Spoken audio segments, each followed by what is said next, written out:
Ito po muli si Father Dave sa ating Di po ba Father, that we may become a better person today than yesterday. Sana po kayo ay nasa mabuting kalalagayan. Ano po?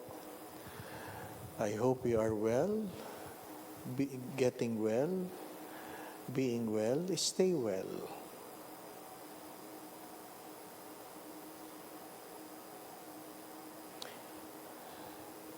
Ito'y tanong. Galing ito sa mga OFW. Ano po? Father, paano po ba ang dapat gawin sa isang babaeng natanggal sa trabaho na nagpapatulong pumasok ng trabaho o makakita ng trabaho siguro? Alam po namin na siya ay kabit dito sa ibang bansa. Public knowledge. At napagsabihan man ay patuloy po sa relasyon nila. Ang masakit po ay magkasama po kami sa isang Catholic community. Napagsabihan ko na po ang lalaki, so kasama rin yung lalaki.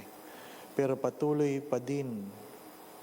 Kapag naipasok po yung babae sa trabaho, ipagpapatuloy po nila ang relasyon nila. Parehas po silang may asawa.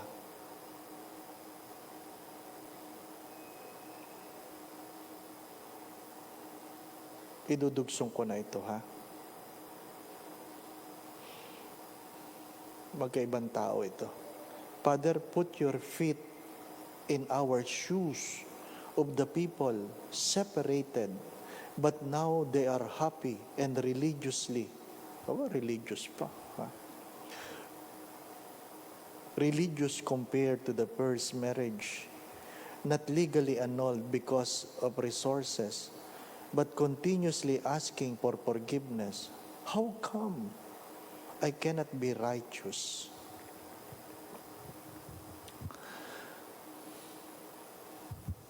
Unang-una, hindi naman po ang simbahan na nagsabi na pag kayo ay divorce at sumama kayo sa ibang tao, you are committing adultery. Hindi po simbahan na nagsabi niyan. Ano po? Yan po ay nasusulat sa Biblia. Yan ay nasusulat. So, ay di pag nakausap mo na lang si Lord, ano po? Mahirap yung hindi naman kailangan ipaliwanag yun. No? May dapat bang ipaliwanag pa doon? Nakasulat na yun eh. Parang sinasabi mo, Father, kami po ay TNT, tago ng tago. Pero masaya naman kami. Ayaw mo mag-apply ng legal visa o hindi ko alam kung paano. Tago ka ng tago, sasabihin mo wala kang pera. Pero pag nag-post ka sa Facebook, grabe ang mga post mo. Di ba? Ano ba ibig sabihin ng walang pera? Kayo po ang sumagot. Ano po? Kayo po ang sumagot. Pwede kasing masaya kayo, pero hindi naman masaya yun, o hindi naman tama yung pinagkukunan ng kasayahan. Nasabi ko na yan. Hindi masamang maging masaya, basta walang ibang lumuluha. Basta walang ibang lumuluha. Masaya naman kami, Father. Nang kinakain mo, galing sa nakaw, lagay, suhol, extortion, kung ano man, masaya ka. Ilagay mo ang iyong paa sa aming mga sapatos, Father. Masaya naman kami sa aming mga ninakaw. Huh? Ay kayo po ang sumagot, tama po ba yung pangangatuwiran? O sasabihin mo siguro, wag mo naman kami ikumpara sa pagnanakaw, Father. Iniwan lang namin ang aming pamilya. Diba? Magkakasama ho yan eh. Thou shalt not commit adultery. Thou shalt not steal. Thou shalt not bear false witness. Di po ba? Magkakasama yan. Doon po sa humihingi ng payo. Doon sa humihingi ng payo. Ano pa? Ano pa sabi ko? Unang-una, pag may kapatid kang mali ang ginagawa, itama mo. Ayaw makinig, magsama ka na ibang kapatid, sasabihin mo, mali yan, mali yan. Ayaw pa rin makinig, didalhin mo sa simbahan. Sabihin mo kay Father, Father, yan hong dalawa ay nagsasama, may mga asawa ho yan sa Pilipinas. Naglilingkod yan dito sa atin. If they will not listen, ano sabi? Then treat them among the Gentiles. Ang akin lang pong masasabi doon sa mga gumagawa ng mali.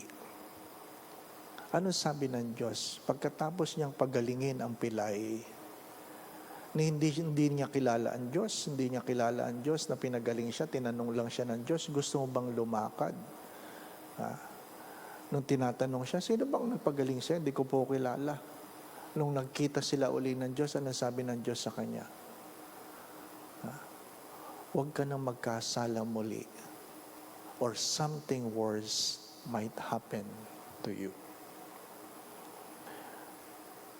Stop committing sin, or else something worse might happen to you. Kung nakalusot ka ng una, kung napatawad ka ng una, hindi ibig sabihin tinotolerate ka ng Diyos. But never forget those words. Stop sinning, or something worse might happen to you. Alam po ninyo, ano man ang ginagawa natin na may kaakibat na kasalanan, nagtatrabaho ka sa ibang bansa, kahit kailan, hindi mo maaabot ang iyong pangarap. Na na ikaw ay mapayapa sa iyong kinikita. Hindi ibig sabihin hindi ka kikita. Pwede kang kumita. But you will never have contentment with what you are having. Hindi ka magkakaroon, sabi nga, ng pagiging kontento sa anumang meron ka.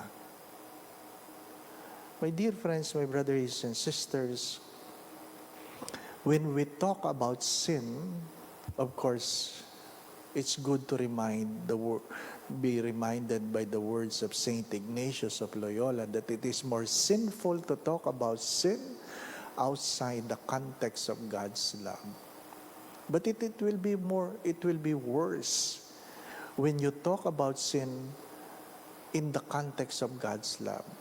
In spite of God loving you, you continue to sin. Yan ang magandang tanong. In spite of you knowing that God loves you, you continue to sin. Kayo po ang sumagot. So doon po sa dalawang tanong, kayo po makakasagot niyan. Kayo po makakasagot. Hindi po simbahan ang may sabi. Hindi po ako ang may sabi. Yan po ay nasusulat. Na ang pakikiapid o pagsama mo sa hindi mo asawa ay isang pakikiapid. Wala ho tayong pwedeng pagtalunan dyan. Kasi nakasulat ho yan At hindi naman ho simbahan ang sumulat dyan. Kahit saang iglesia ni Batman kayo magpunta, ay talagang yan po ang nasusulat. At pag kayo nakatagpo ng simbahan na tinotolerate ang ganyang kasalanan, ako mismo nagsasabi sa inyo, ako na ito, na hindi yan tunay na simbahan. When you come into a gathering where the preacher preach the words you want to hear rather than the words you ought to hear, then it is a time perhaps to put into question, who is this person?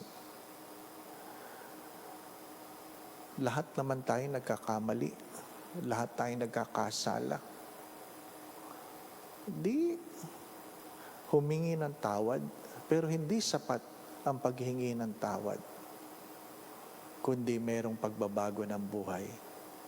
Huwag na huwag niyong gagawing dahilan yung wala kaming resources, Father. Hindi totoo yan. Hindi totoo yan. Ilapit mo muna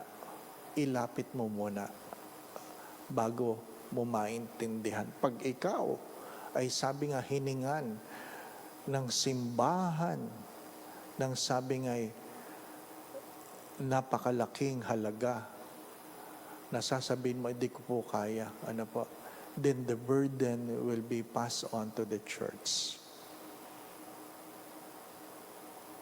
Sapagkat kung gusto, may paraan. Pero kung ayaw, maraming dahilan. Muli po si Father Dave sa ating, di po ba, Father, that we may become a better person today than yesterday. Please, ingat palagi. Ingat palagi. Huwag pasaway. Huwag pasaway. Huwag magpapabaya. Ay, may babatiin pa pala. May nagpapabati pa pala. Akala mo talaga, Baka naman ito na lang inaantay ninyo na kayo batiin, Mahirap na. Batiin natin ang mga taga-tagig, Ito mga punong-puno. Yung iba dito, punong-puno ng pasasalamat ng kanilang magkakaroon sila ng bagong kura paroko. Hoy, mahiya kayo, Mga taga-tagig, taga-Pasig, para magkakasama ito. Pasig, Iloilo, Iloilo, sa ibang bansa. Hindi ko po alam kung tama ito. Battersea Park, London. Yan. Battersea Park, London. Edmonton, Canada. Montreal. Sydney, wow. At New Zealand. Ingat po kayo. Ingat po kayo palagi. Muli po si Father Dave sa atin, di po ba, Father, that we may become a better person today than yesterday. Kaway. God bless.